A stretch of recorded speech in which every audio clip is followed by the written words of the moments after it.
ਲਓ ਜੀ ਬਾਬਿਓ, first data की स्टेटमेंट आने लगी है। सुनो, दुनिए सुनिए, ध्यान से सुनिए, मन लगाकर सुनिए। अमरपाल जी, आपका जो जन्म है वो सफल हो जाएगा। हाँ जी, सुनिए सुनिए सुनिए। How are you today? How are you? Same old same. Same old same. हाँ जी, ये है जी फर्स्ट डेटा की स्टेटमेंट। सुनिए सुनिए सुनिए। Oh yeah. How are you? For a USB-C charger? Huh? For a USB-C charger? They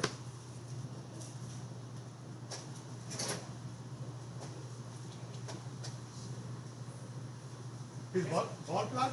Wall? Yes, please. Actually, I have a wall plug. That's fine. Do you guys have a restroom as well? Right? Restroom as चल well? They.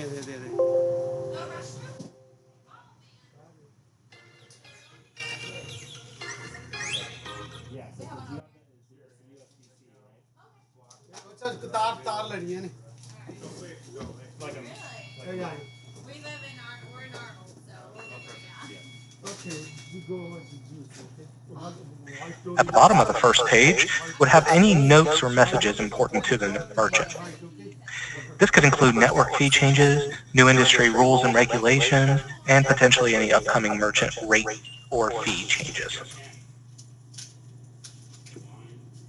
This side, okay? Page 2 includes some processing terminology for the merchant. And page 3 starts with a processing summary. This shows the merchant's volume and number of transactions separated out by card brand. Below that is funding information. This will show the volume deposited into the merchant's bank account and any fees that were pulled as well.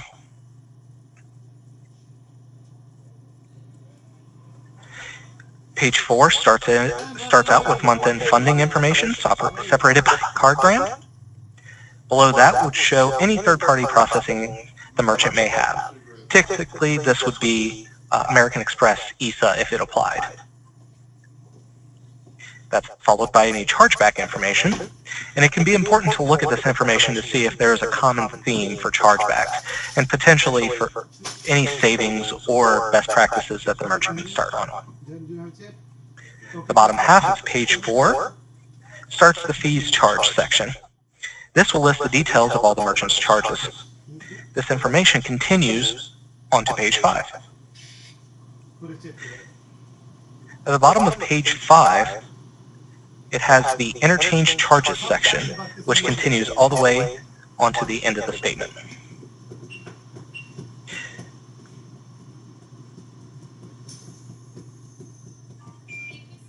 In the fees charged section, interchange is combined by card brand, but this information through here shows the card level details for all the cards that the merchant accepted. Finally, at the bottom of the statement, it has year-to-date sales. This information can be helpful for finding out what the merchant's annual volume may actually be. Yummy? We can now return to the first page to begin analyzing the statement. First thing we'll want to do is start getting some basic information about the merchant's fees. This first page has the merchant's volume and fees charged, and we can use this to get the merchant's effective rate.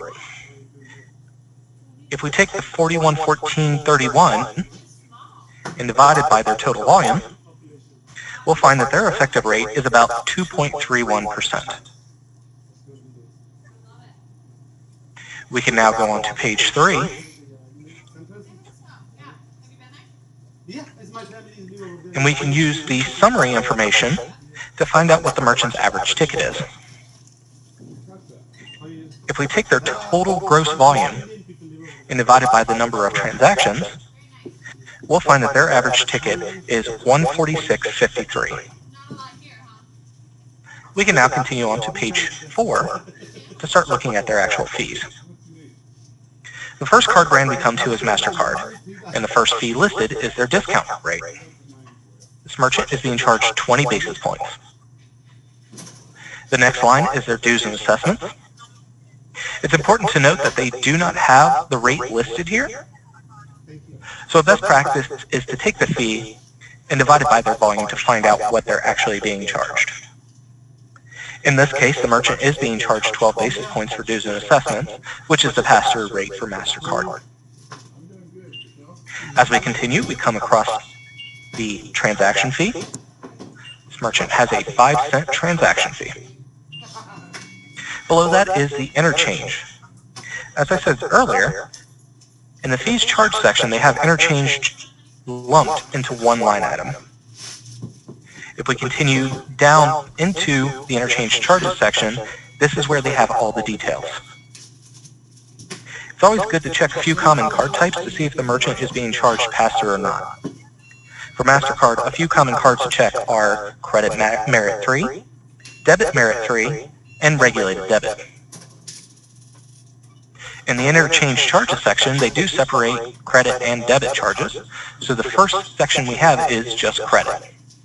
We can find Merit 3 right here, and we can see that they're being charged 1.58% and 10 cents, which is the pass-through rate.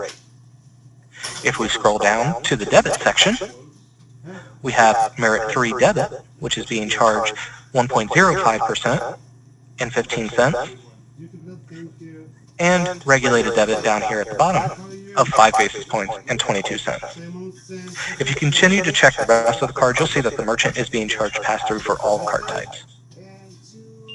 You should also take this time to look at the cards the merchant is taking. You need to check to see if they have a higher than usual number of IRF and standard transactions. If we go through, we can see that there are a few standard transactions listed. We can continue down into Visa to look at their acceptance as well, and we can continue to see that they have some IRF and standard transactions. It would be a good idea to have a discussion with the merchant about their processing behaviors to make sure they are accepting cards properly and batching out properly as well. There is a large potential for savings on interchange here due to these downgraded transactions.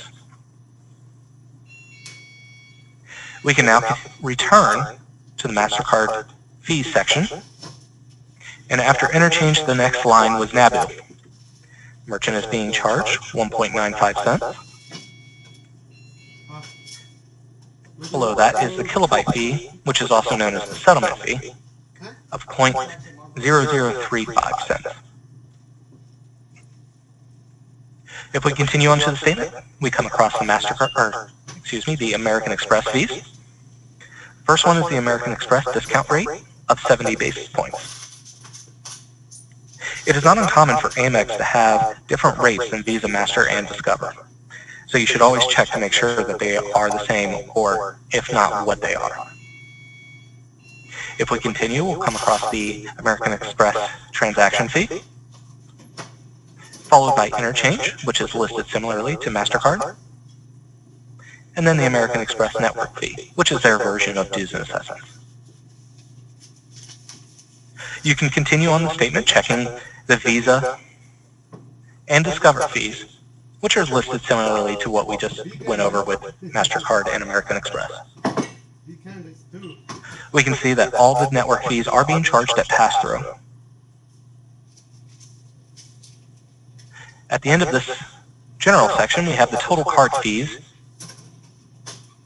which would be the sum of all the network fees, the discount rate, and transaction fees. Finally, at the bottom, we would have any ancillary fees that the merchant is being charged. In this case, they're only getting a compliance fee. We'll have a grand total of all the charges, and this will match with their fees charged up here. This would conclude breaking down a Gravity or First Data statement.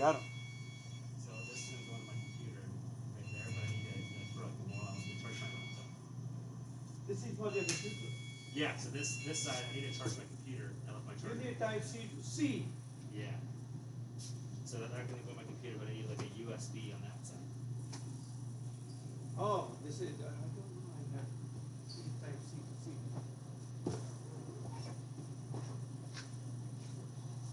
No, this is your laptop. I know, what are you talking about? Yeah. Type C. I, पीछे देखो पीछे नहीं है बैठ रहा हूँ पीछे पे यूने देख क्या होगा